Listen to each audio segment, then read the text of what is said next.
Señores, tengan ustedes muy buenas tardes y sean bienvenidos a estas primeras jornadas sobre Derecho Penal Juvenil Catamarca 2013. Las mismas han sido declaradas de interés por el Poder Judicial de la provincia de Catamarca, la Asociación de Magistrados y Funcionarios de la provincia, la Facultad de Derecho de la Universidad Nacional de Catamarca y la ONG Paradigma del Derecho de Catamarca. Las mismas están organizadas por la Corte de Justicia de la provincia de Catamarca, la Escuela de Capacitación Judicial de Magistrados y Funcionarios, la Asociación Latinoamericana de Magistrados y Funcionarios Profesionales y Operadores de la Niñez, Adolescencia y Familia, y auspiciadas por la Cátedra de Derecho Penal 2 de nuestra Universidad Nacional de Catamarca y Multimedios Unión a través de Diario La Unión. Para iniciar, escucharemos las palabras preliminares a cargo de la doctora María Amanda Fontemacchi. Buenas tardes. Realmente para mí es una gran alegría volver a esta hermosa provincia en la cual estuvimos en el mes de julio, donde hablamos con el doctor Moravito y concluimos que que sería muy interesante poder estar en esta provincia para brindar un poco lo que nosotros sabemos, los conocimientos e integrar lo que todos estamos trabajando.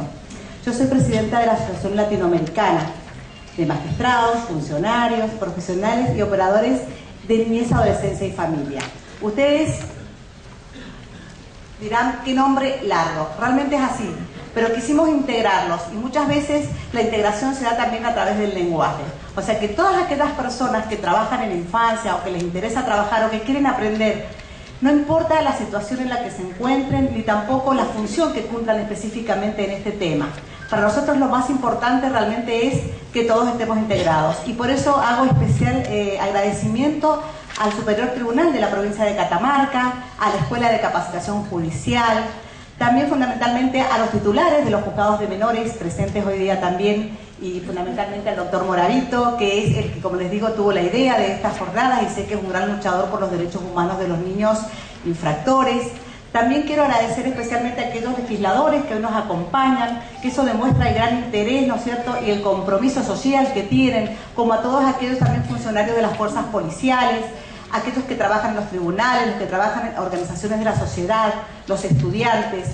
Todos ustedes tienen un protagonismo esencial en estos temas, por eso les quiero agradecer su presencia y también a todos los que van a disertar, al doctor García Méndez, presente y ya también un luchador de muchos años en los derechos del niño, a la doctora Isaac, a la doctora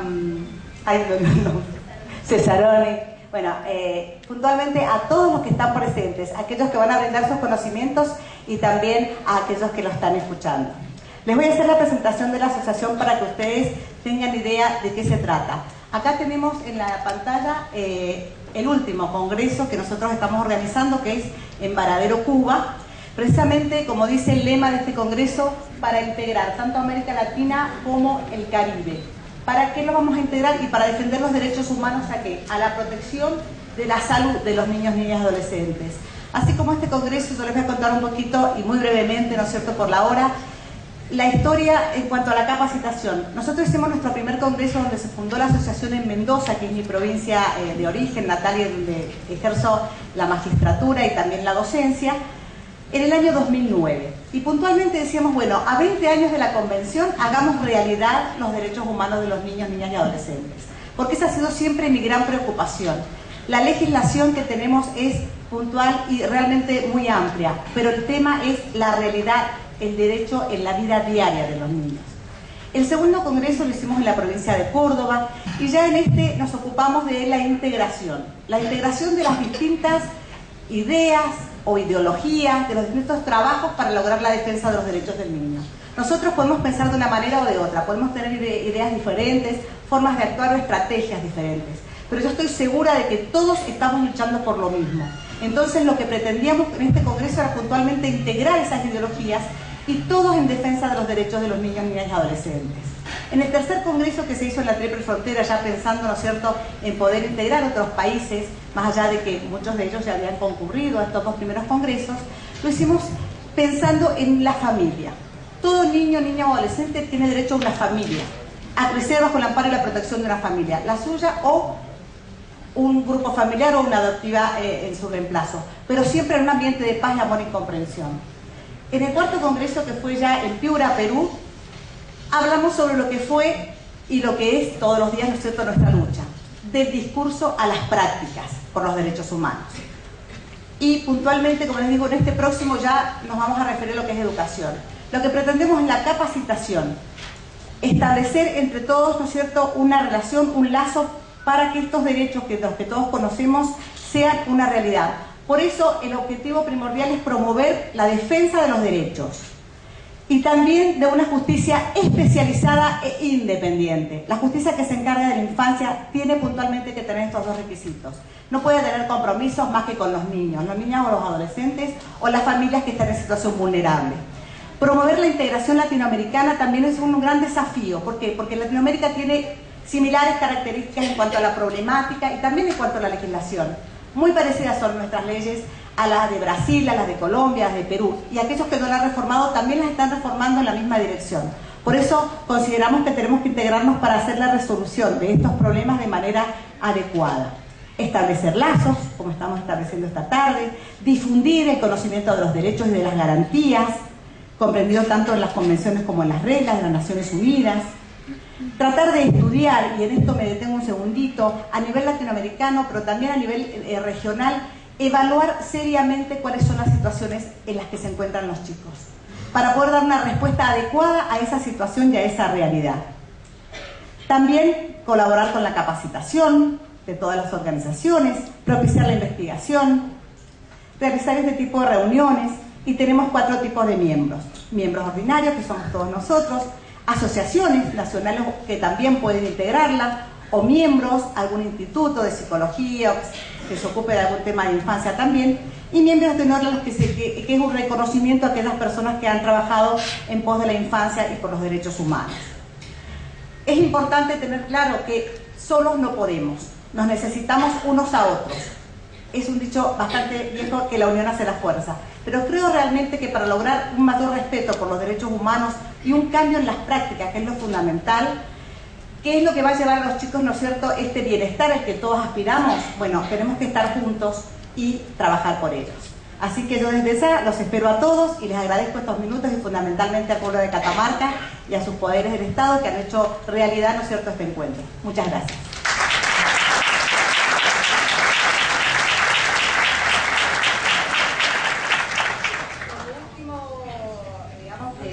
Reconocimiento, le vamos a dar los certificados de asociados a algunas personas que se encuentran en esta sala. El doctor Rodrigo Moravito,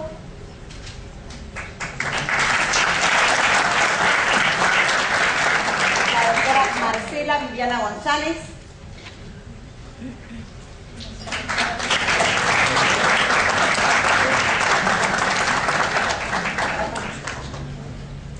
Silvina del Valle Bravo,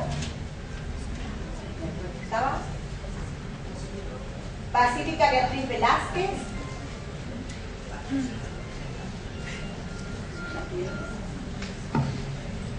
Gabriela Carolina Rogelio Aguirre,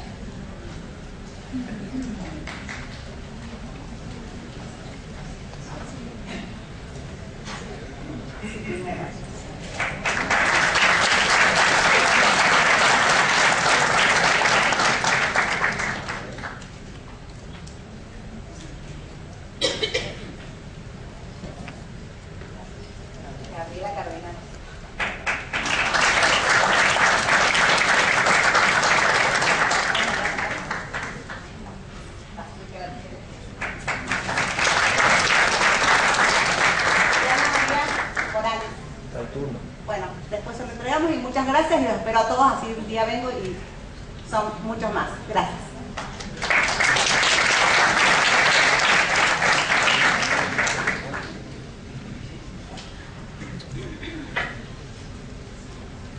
La primera disertación para estas jornadas de Derecho Penal Juvenil estarán a cargo del doctor Rodrigo Moravito.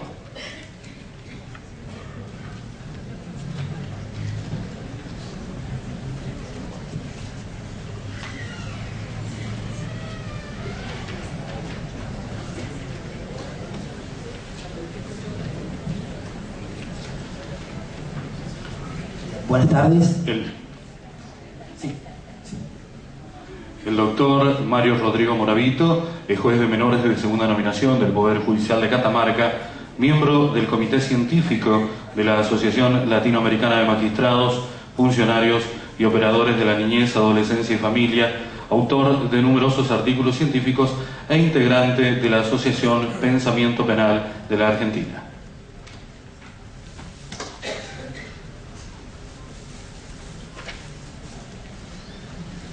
Bien, buenas tardes, bienvenidos a todos. Es un gusto estar en mi provincia, disertando un poquito, hablando un poquito del régimen penal juvenil, que la verdad que es algo que es interesantísimo. Una cuestión, quiero primero antes, me he puesto el micrófono a mi altura, ¿no? Así que agradecer primero compartir el panel con Julián, un amigo, maestro del Derecho Penal Juvenil, Mari, como le decimos nosotros, una genia, muchas gracias. Emilio García Méndez, ¿cuántos hemos citado en algunos de nuestros fallos? A Emilio García Méndez, me da un placer. Eduardo, que anda por ahí, que está, lo queríamos en la primera fila, pero no está en la primera fila. Claudia Cesaroni, una amiga, señores legisladores, señores de la Fuerza de Seguridad, los chicos de la Facu, nuestro equipo de trabajo. ¿Saben qué? Yo me voy a acordar de algo, de mi equipo de trabajo. Nosotros no seríamos lo que somos si no fuera por nuestro equipo de trabajo.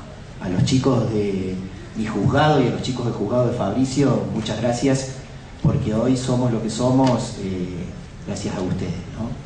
A Marcela González de Paradigma del Derecho, que tanto hace por los derechos humanos de todos, y especialmente a mi colega y amigo Fabricio Gersani, hoy mi amigo Fabricio Gersani, con quien emprendimos esta lucha en los derechos de los niños. Bueno, ustedes ya me conocen, soy un poco informal, y a mí me gusta ser informal porque la verdad que de eso sale más lindo, ¿no? Entonces, había pensado en pasar un video primero sobre los niños delincuentes. Un video que dura 2 minutos y luego empezar una charla sencilla con un power en lo que yo hoy titulé esta ponencia como las ficciones y eufemismos que existen en el sistema penal juvenil, ¿no? Si existe hoy un miedo al niño, un miedo por el niño, y cuáles son las nuevas tendencias, o al menos qué podríamos hacer para mejorar las prácticas, ¿no? Para mejorar las prácticas, que son difíciles. Abordar el delito juvenil es complejo, pero bueno, no requiere tampoco de pócimas mágicas, simplemente, obviamente, que todos podamos poner nuestro grano de arena. Bueno, si ya estamos en condiciones, ¿podemos hacer? Bien, les pido un minuto porque por la tecnología hoy me supera y los nervios también, la ansiedad sobre todo.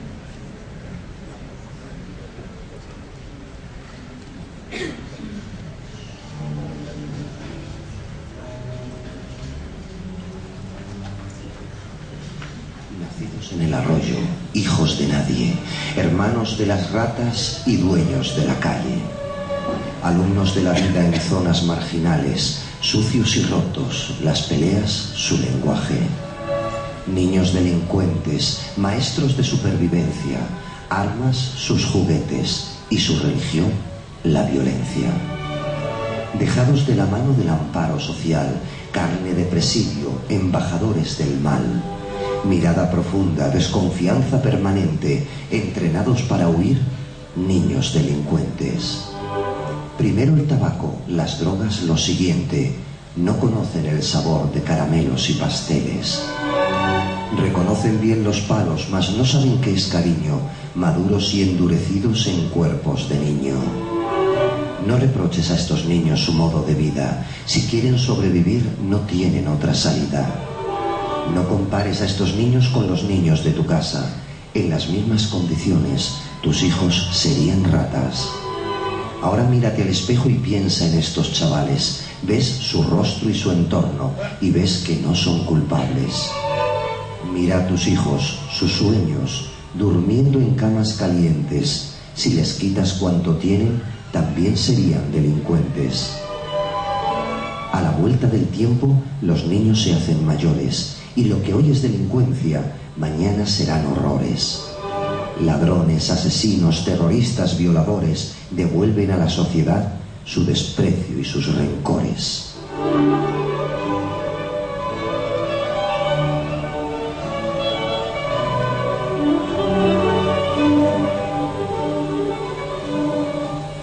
Bien, lo que sembramos hoy, recogemos mañana. Con esa frase vamos a empezar estas jornadas y esta disertación, ¿no?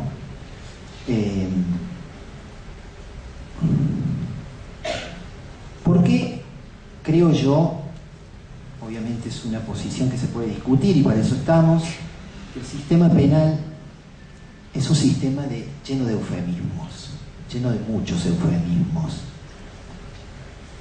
¿Por qué? Porque las leyes que durante todo el año, durante todo el siglo, se aplicaron a los niños fueron leyes penales. Y en esto me permito citar a García Méndez.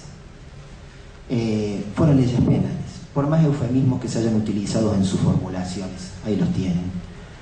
Instituto en lugar de cárcel, medida de tratamiento, readaptación tutelar o educativa en lugar de protección, de pena, de protección en lugar de represión. En realidad se trataron de estrategias de control social, una forma de controlar a la niñez descontrolada. Y lamentablemente, durante muchos años, durante el siglo, como dice ahí, en realidad lo que ocurrió fue que tratamos de controlar y mezclamos todos. Mezclamos niños con problemas sociales y los encarcelamos, ¿no?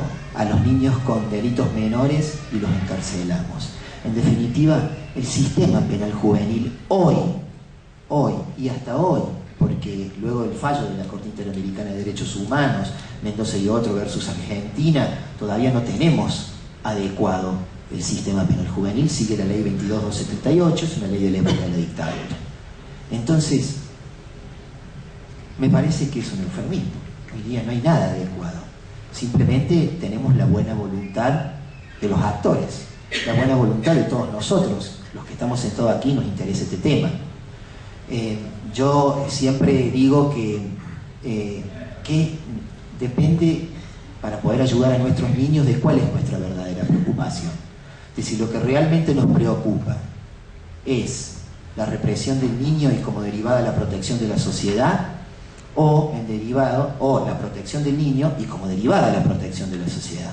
En realidad, creo que hoy el sistema imperante de cosas demuestra que hoy tenemos más un miedo al niño que un miedo por el niño. Por eso se ha pasado ya y se ha instalado en estos momentos una frase ya acuñada que vamos a ver más adelante, que es de los niños en peligro, los niños peligrosos, ¿no? Lamentablemente es así.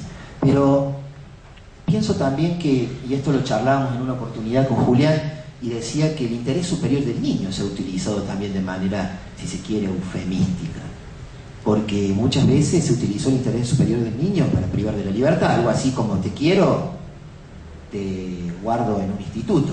Entonces, no es esa la solución.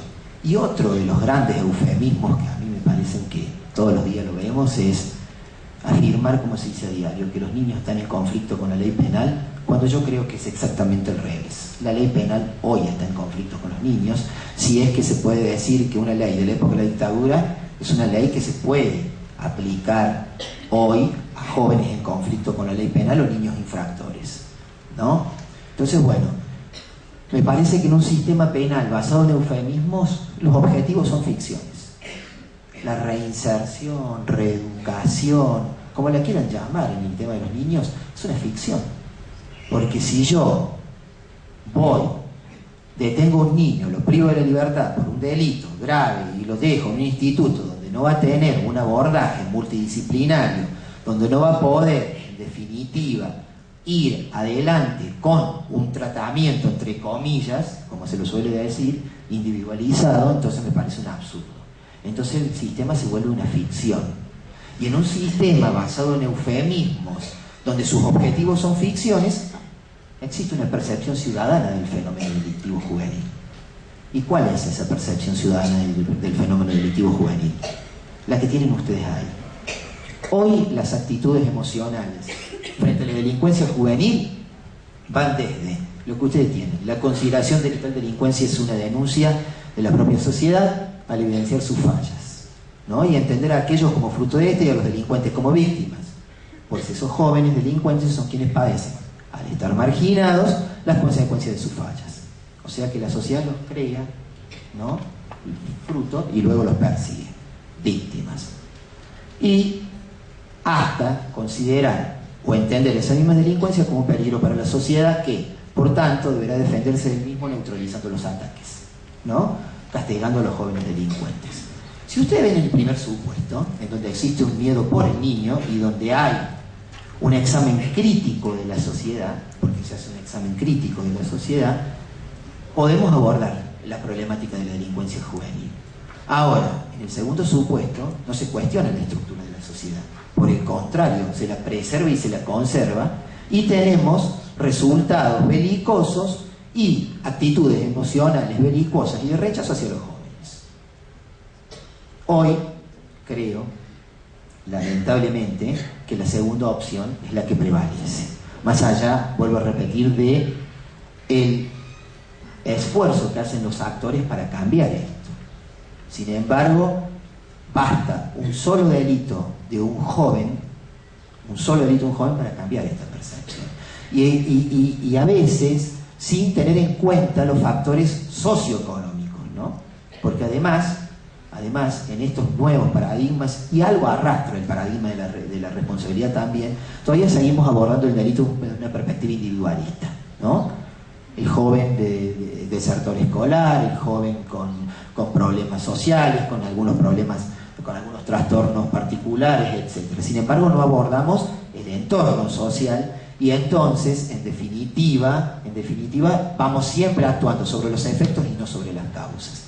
No significa que, a pesar del fallo de la Corte Interamericana y la posible adecuación del régimen penal juvenil, ¿no?, en las provincias del régimen procesal penal juvenil, sea la solución. El proceso penal, el proceso punitivo, siempre tiene su naturaleza intrínseca de violento, es coercitivo. La pena es un castigo que se aplica en forma lícita, si se quiere, ¿no?, desde alguna perspectiva criminológica y penológica. De todos modos, tampoco vamos a cambiar el ciclo de la vida, ¿no?, porque si no tendríamos que decir que tendríamos que plantar un árbol, escribir un libro, tener un hijo y someterlo a proceso penal. Una vez que esté educado, lo vamos a tirar a la calle, vamos a decir: este es el producto que aquí tienen, está educado porque pasó por un proceso penal, y esa es la solución. No es tampoco la solución. Sin embargo, creemos que un régimen penal juvenil respetuoso de las garantías constitucionales, con medidas sustitutivas, con medidas alternativas, puede solucionar en parte la cuestión, que nunca va a ser solución la respuesta punitiva o retributiva. Pero vamos aún más allá. Entonces hoy, como reitero, se ha evolucionado, creo, desde esa percepción de la ciudadanía, de los niños en peligro a los niños peligrosos. Y hoy estamos en los niños peligrosos, lamentablemente. Entonces, cuando los niños son peligrosos y aparece el derecho penal como una forma de control social, si se quiere, tenemos el derecho penal y la doble injusticia.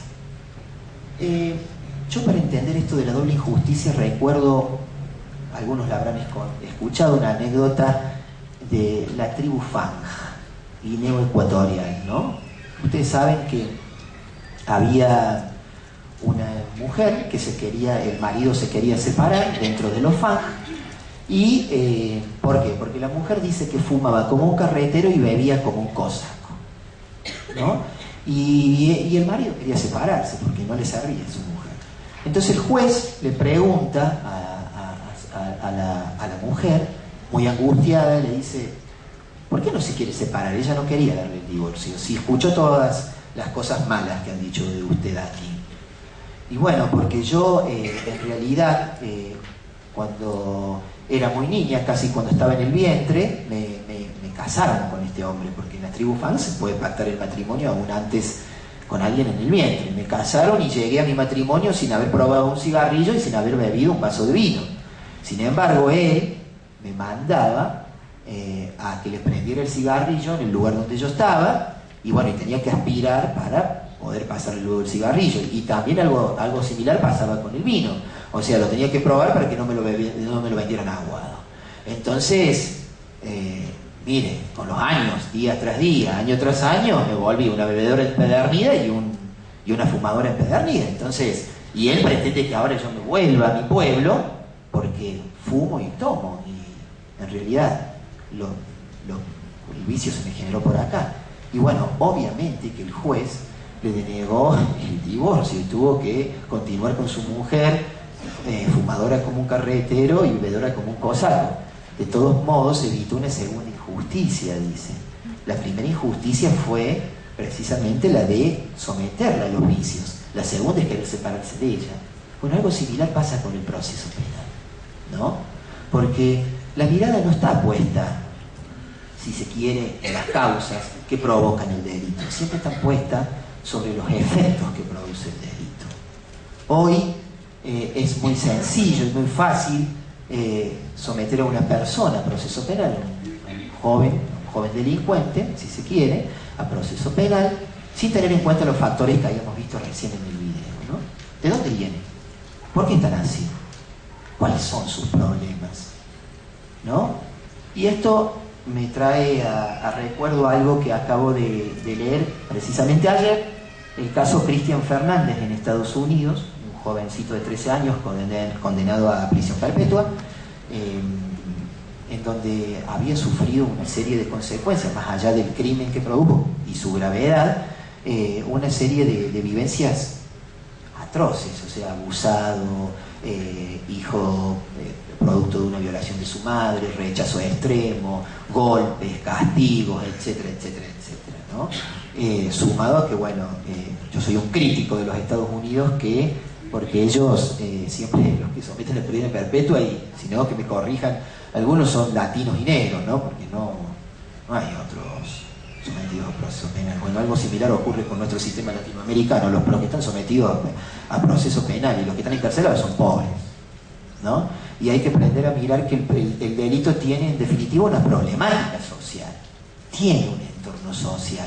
Por eso debemos abandonar la perspectiva individualista, ¿no? Para entrar a analizar la perspectiva social y entender, ¿no? al delincuente no ya tanto como victimario, sino también empezar a verlo un poquito como víctima de esto, del sistema. ¿Por qué? Porque si no, utilizamos la cárcel y utilizamos el instituto, el establecimiento cerrado, para devolver a título de incluido al que en realidad nunca lo tuvo. Y eso es también un eufemismo, ¿no? Definitiva, devolver a título de incluido a quien nunca los tuvo. Enseñamos derecho desde el encierro, donde se está privado de los derechos, en definitiva. Entonces, bueno, creemos que esta es la cuestión. De todos modos, yo les traje a ustedes una estadística que ustedes pueden ver del ILANUD, el Instituto Latinoamericano de las Naciones Unidas, ¿no? Para la prevención y tratamiento del delincuente, donde hizo ese estudio en 18 países latinoamericanos, y en donde surge que un 75% de los casos que pasan por tribunal de niños, lo afirmo, es así. En nuestra provincia es igual, y en la mayoría de las provincias de la Argentina es más o menos lo mismo. Son jóvenes de sexo masculino, con algo más de 4 años de retraso escolar, residentes primordialmente en zonas marginales u otras zonas de vivienda de clases bajas, ¿no? Que trabajan en actividades que no requieren calificación laboral, como ustedes pueden ver ahí, bueno, con padres desempleados, subempleados. Muchas veces, bueno, las madres pueden llegar a ejercer la prostitución, a veces, como dice ahí, en definitiva. Pero en la mayoría de los casos, el 40 al 60% de la población regional que se encuentra en los niveles de pobreza extrema. ¿Sí? Creemos que por algún lado pasa la cuestión. Me parece que por ahí. Y ojo, que sinónimo de pobreza no es sinónimo de delito, como tampoco sinónimo de adicción es sinónimo de delincuencia. Sin embargo, tiene una gran repercusión hoy en quienes cometen determinados delitos. Entonces, tener presente esto para poder empezar a trabajar por las causas y no por los efectos. De nada sirve endurecer las penas, ¿no? De nada sirve, no nos va a dar ninguna solución. Hay muchísimos casos de endurecimiento de penas. Y si endurecemos las penas, bueno, hagamos algo desde los institutos para que la gente se reinserte en todo caso y vuelva incluida en la sociedad, porque tampoco en el olvido se van a reinsertar. Yo creo que la sociedad se queda tranquila porque ustedes vieron, cuando hay un delito, o sea, lo primero que se pide es represión, castigo, belicosidad, cárcel. Bueno, neutraliza mientras el pibe esté encerrado. Pero cuando salga, que tarde o temprano va a salir más con un sentimiento de ser víctima que ser en realidad victimario, ¿no? En definitiva, la política retributiva, o las medidas retributivas, ¿no? Son, al neutralizar a la persona en el encierro durante un tiempo, es pan para hoy, hambre para mañana, totalmente. Entonces, me parece que la cuestión pasa por otro lugar.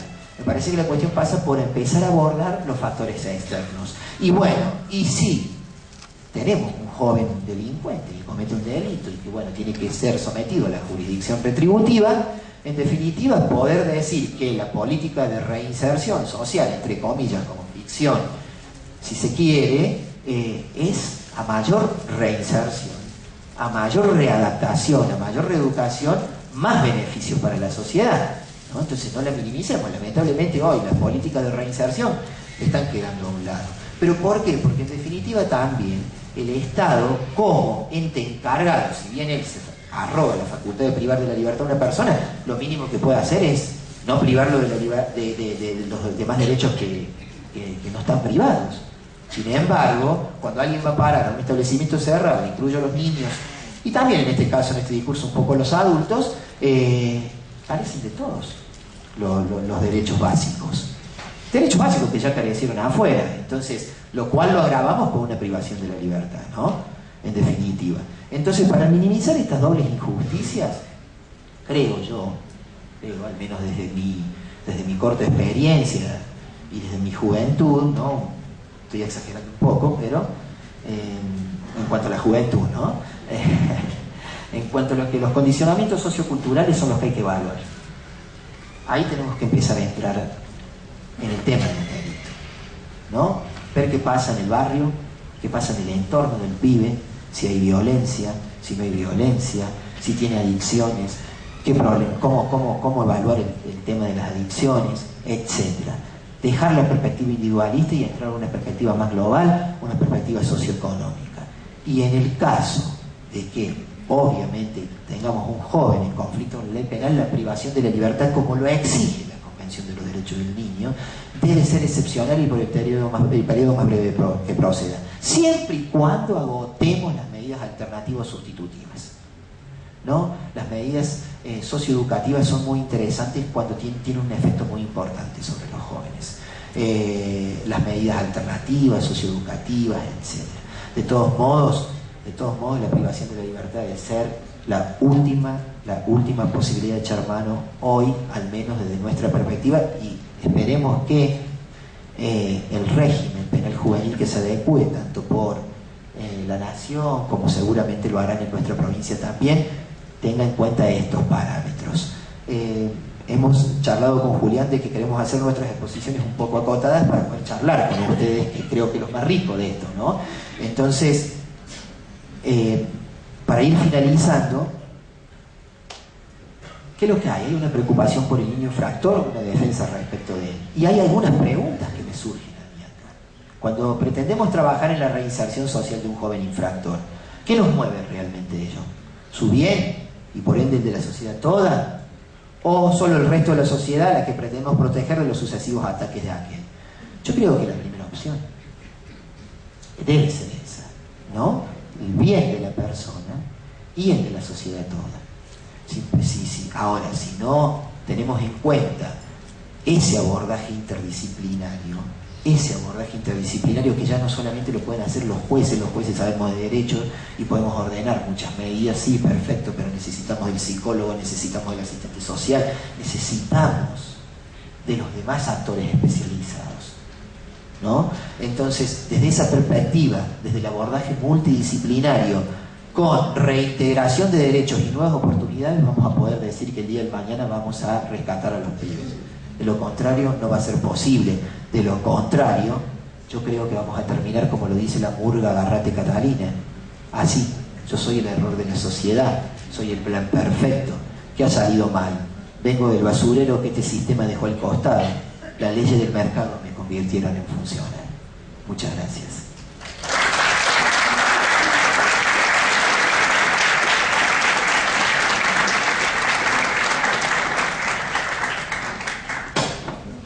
Hola. Sí. Bueno, me agradezco muchísimo a Rodrigo Buravito, Fabricio Ferrani, por la invitación a la Corte de Catamarca, a la Escuela de Capacitación Judicial. Esta es la segunda vez que vengo a Catamarca. El año pasado también estuve invitado por la Escuela de Capacitación en otro lugar, en la plaza, creo que fue en un teatro frente a la plaza, en el que presentamos o se presentó el proyecto de penal juvenil o procesal penal juvenil, técnicamente hablando, para Catamarca, que entiendo actualmente o todavía no tiene implementación. En ese entonces estuvimos junto a la Asociación Pensamiento Penal analizando los términos de aquel proyecto. Voy a volver a algunas de las cuestiones que entonces hablamos ahí.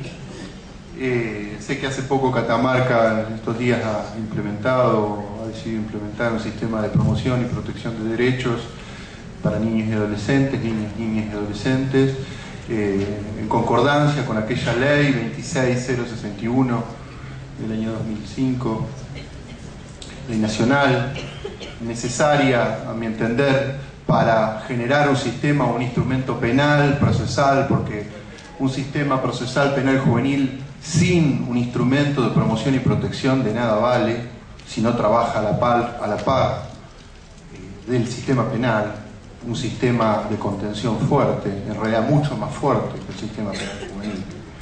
Así que entiendo que Catamarca sigue en camino, como también entiendo, como dijo muy bien Rodrigo, nuestro país sigue en deuda o sigue en el camino de la búsqueda de una ley penal juvenil nacional que tarde o temprano, una vez por todas, derogue el nefasto decreto firmado por Jorge Rafael Videla en el año 81, que es el decreto ley convalidado lamentablemente por la Corte Nacional en el año 2009, el decreto 22278, y que permite, a mi entender, generar estragos jurídicos. Más allá de este tema, que supongo que lo va a abordar en profundidad Emilio García Méndez, que creo yo la persona que en este país más puede desarrollar la problemática que implica este decreto 2278, yo voy a abordar otros subtemas que tienen que ver con este decreto, pero que no lo implican directamente. Voy a hablar de la provincia de Buenos Aires, voy a hablar de mi provincia, yo vivo en la ciudad de La Plata, soy defensor penal juvenil en la provincia de Buenos Aires desde el año 2008, cuando se decide implementar dos leyes, en este caso una ley penal juvenil, una ley procesal penal juvenil, la ley 13674 de la provincia, que incorpora en realidad algunos elementos del sistema o de los proyectos penales juveniles en danza, creando un fuero especial, un sistema acusatorio o de corte acusatorio en paralelo al que ya existía para el sistema de adultos, un sistema acusatorio o cuasi acusatorio, creando la figura del defensor penal juvenil, en mi caso, defensor oficial, defensor público, la presencia o la figura del fiscal penal juvenil, y la figura de dos tipos de jueces: el juez de garantías penal juvenil para la etapa de instrucción y para controlar el sumario instructivo, y la creación del juez de responsabilidad penal juvenil, o en su caso el tribunal de penal juvenil, según sean delitos graves o no, o leves, para la instancia de juicio. Es decir, y por supuesto delega o genera o sigue dejando en cabeza de las cámaras penales para adultos el sistema de la doble instancia. Es decir, un sistema de especialidad penal juvenil solo para la primera instancia, no pensada para la segunda instancia. Eso genera otro tipo de problema. Es decir, se implementa lo que la Convención de los Derechos del Niño, con vigencia constitucional en el año 94, ha establecido en su artículo 40 como principio de especialidad, que implica la creación de un fuero especial o de jurisdicción especial para el tratamiento de los niños infractores, en este caso porque bueno, la ley argentina ha mantenido en edad de imputabilidad hasta los 16 años para la edad de imputabilidad relativa, es decir, entre los 16 y los 18 años, sin perjuicio que la propia o el propio sistema penal juvenil de la provincia genera un injerto legal similar al del decreto ley 2278 que permite, digo sin eufemismo, secuestrar niños por debajo de los 16 años, detenerlos por decisión arbitraria judicial y depositarlos en institutos de menores a la par que con chicos de 16 y 17 que sí tienen debido proceso penal juvenil. Es decir, estos chicos, bajo el concepto de medida de seguridad, a mi entender eufemístico, son depositados por debajo de los 16 años y sin debido proceso en institutos de menores, porque son llamados así, sin proceso legal, sin goce de principio de especialidad, sin juicio, sin debate, sin defensa, en institutos de encierro. Esta es la especialidad para la provincia de Buenos Aires. Yo, en realidad, me voy a referir a algunos problemas de la especialidad que tienen que ver con la implementación de un sistema penal juvenil. Catamarca, supongo que va a adoptar un sistema similar al que ha adoptado la provincia de Buenos Aires. El proyecto que hemos presentado durante la jornada del año pasado contiene, supongo que si sigue siendo ese proyecto, contiene algunos aspectos que tienen que ver con la normativa que se implementó en la provincia de Buenos Aires en el 2008, y a mi entender es un buen momento, antes de que tarde o temprano se implemente acá en Catamarca, Catamarca tenga en cuenta algunos problemas que atraviesa la provincia de Buenos Aires a la hora de crear un sistema de especialidad penal juvenil. El primer problema que voy a, digamos, con el que me voy a detener es un sistema penal juvenil sin un sistema de promoción y protección de derechos. Bueno, esta es una cuestión que, bueno, entiendo Catamarca hace pocos días la ha resuelto. La provincia de Buenos Aires inventa o saca las dos leyes en paralelo o las implementa, pese a que durante un tiempo hubo suertos entuertos de impugnaciones por parte de la Procuración de la provincia para no implementar las dos leyes hasta que la Corte decidió que se implemente. Las dos leyes funcionaron o se implementaron a dúo a partir del 2008, pero con un problema de política pública. El Poder Ejecutivo de la provincia de Buenos Aires tomó la decisión de hacer una fuerte inversión en términos monetarios en lo que hacía la creación de juzgados, defensorías y fiscalías, sus arquitecturas, sus recursos humanos, sus efectores, etcétera, pero en lo que es el sistema de promoción y protección, de promoción y protección de derechos, hizo desinversión real. Las implementaciones del sistema que establecía la ley 13298 de promoción y protección establecía la creación de dos órbitas administrativas. Una órbita a nivel local, a nivel municipal, llamada Servicio de Protección de Derechos. Este concepto ya estaba en la Convención de los Derechos del Niño, el concepto de protección integral, y recogía en el 2005, a través de la ley de 26061, la ley nacional, como servicios de protección de derechos. La provincia de Buenos Aires crea, bajo la figura del servicio local, el órgano administrativo, la agencia administrativa de servicio local de promoción y protección de derechos. Es un establecimiento administrativo en la órbita de cada intendencia, de cada jefatura, de cada intendencia de la provincia de Buenos Aires, donde se iba a decidir establecer una suerte de programas para la contención y seguimiento de niños. No solo de niños en conflicto con la ley penal, sino niños en situación de lo que se llama vulneración de derechos, ¿no? Todo niño dentro de lo que es concepto de vulnerable o vulnerado ingresaba dentro del concepto de promoción y protección de derechos, dentro de lo que es la órbita municipal, que la ley la protegía a través de los programas locales a cargo de cada una de las intendencias. Y una órbita administrativa a nivel provincial, en cabeza de la Secretaría de Niñez y Adolescencia de la provincia, el viejo Consejo del Menor, transformado ahora en Secretaría de Niñez y Adolescencia, que iba a crear centros regionales de protección de derechos a través de lo que se llaman servicios zonales de protección, órganos administrativos regionales por cada uno de los departamentos judiciales. Ustedes saben que en la provincia de Buenos Aires hay 18 departamentos judiciales en toda la provincia. Cada uno de estos departamentos iba a tener un centro administrativo regional que iba a trabajar en paralelo con los servicios locales municipales.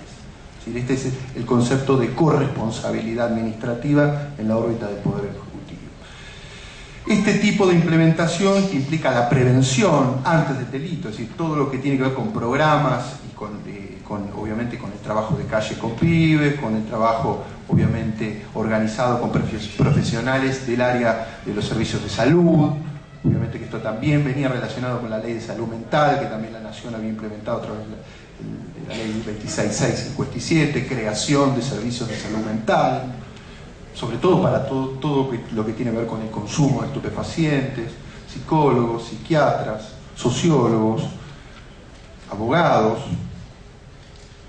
trabajadores sociales, equipos interdisciplinarios que trabajaran con temas de niñez y adolescencia en la órbita del Poder Ejecutivo y en la órbita municipal, que establecieran dispositivos, esa es la palabra, dispositivos, que no son más que programas para que jóvenes tengan becas, no estoy hablando de la asignación universal, que vino después en el 2009, no, a la par tengan becas, incentivos, subsidios focalizados, y a la vez que tengan inserción territorial en los problemas de vulneración de derechos. Es decir, no que los chicos vayan a las instancias burocráticas y se trasladen hasta el Estado, no, sino que los servicios vayan al territorio, trabajen a la par de las organizaciones sociales en el territorio, con las problemáticas concretas de las zonas vulnerables. Todo esto, digamos, tuvo una implementación absolutamente deficitaria. Digamos, el gobierno de la provincia, a partir del 2008, no hizo las inversiones debidas en política pública, en promoción y protección de derechos, y el dinero fue completo a parar, o la inversión fuerte, no débil, fuerte, fue al sistema penal juvenil. Esto creó una paradoja, un sistema de especialidad penal juvenil interesante, digamos, todos los jueces, obviamente la ley penal juvenil de la provincia de Buenos Aires, una ley es muy progresista, garantista, uno la ley no puede no estar de acuerdo con los principios que establece porque los copia de la Convención de los Derechos del Niño y demás, pero ahí aparece el problema del progresismo en la provincia de Buenos Aires. Las leyes garantistas, las leyes tan bonitas, no funcionan si encima tienen un decreto de la dictadura que les permite, que les corta la cabeza o que les pone un techo, y tampoco funcionan si por debajo no tienen el sistema de promoción y protección de derechos invertido, es decir, con fuerte política de inversión. Lo que tenemos entonces es un sistema judicial, digamos, engordado, y un sistema policial a la par engordado, porque obviamente se le entrega al sistema policial o se le invierte en términos policiales en asuntos que tienen que ver con niñez y adolescencia, porque obviamente la selectividad policial de la problemática de la conflictividad penal juvenil la capta el sistema policial y la traslada al Poder Judicial, es decir, se da un reenvío constante entre las dos agencias. El problema es que la captación de los problemas debía ser primaria en los servicios de promoción y protección y no en la captación policial. La inversión fuerte en términos policíaco-judiciales hizo de la especialidad un problema o un desfasaje de debilidad de instrumentación y de captación digamos, de la cuestión social y de la vulneración. Esto llevó a generar políticas reforzadas sobre los sectores marginales. ¿Sí? Los sectores marginales reciben, o los jóvenes, los sectores marginales de la provincia de Buenos Aires, del conurbano, que tienen conflictos con la ley penal, son captados por las policías y aseguradas sus destinos dentro de los mismos institutos de menores a los que iban en el patronato. Es decir, no se establecieron políticas públicas sociales fuertes y se estableció un subsistema penal con fachada de progresista, que en realidad lo que hace es lo mismo que hacía el sistema de patronato, pero lo hace con jueces garantistas. Este es un problema de especialidad. Ustedes imagínense si Catamarca hace esto, si pone todas las fichas en jueces como Fabricio o Rodrigo, lo cual está muy bien porque, digamos, muestran, ellos son jueces con una impronta verdaderamente humanista, pero ¿qué podrían hacer ellos pese a la impronta que tienen si no tienen un verdadero sistema de contención? Si no tienen operadores en la calle, en los territorios, en las zonas marginales. ¿De qué sirve un buen juez garantista que se sabe todo el abolicionismo penal, la mínima intervención, la convención, si no tiene el resorte social o la pata del sistema de promoción y protección que establece la convención? De nada. La especialidad vacía, ¿no? La especialidad con políticas reforzadas. Esto es la provincia de Buenos Aires, el sistema de niñez. Lo cuento a grandes rasgos y a modo de metáfora para contarles lo que Catamarca no tiene que hacer. Porque si bien el problema de Catamarca no es la ley 2278, que es un problema del Congreso de la Nación, sí tiene la posibilidad de crear un muy buen sistema de promoción y protección y un sistema de garantías y un poder judicial con un defensor para jóvenes y un fiscal que acuse a jóvenes y un tribunal que lo juzgue, especializado, que no sea igual al de los adultos, que no replique, pero que antes de llegar a esa etapa de judicialización o de responsabilidad penal, puedan resolverse los conflictos por una instancia de mediación social que haga o que implique a los dispositivos de promoción y protección de derechos. Esto es un problema de progresismo. Lo que se estoy planteando es un problema de progresismo, porque en el fin y al cabo, los problemas de responsabilidad penal juvenil son un problema del progresismo. Y ahí uno se da cuenta quién es más progresista que quién, porque en realidad, cuando los medios de comunicación empiezan a empujar, empiezan a sacar el tema del delito y a bombardear los menores, es muy difícil que los progresistas a veces sostengan su verdadero progresismo. Entonces tienden a estas dobles fachadas. A los medios les venden una cosa y el sistema penal juvenil se transforma en otra cosa, cuando en realidad el sistema penal juvenil está pensado para otra cosa.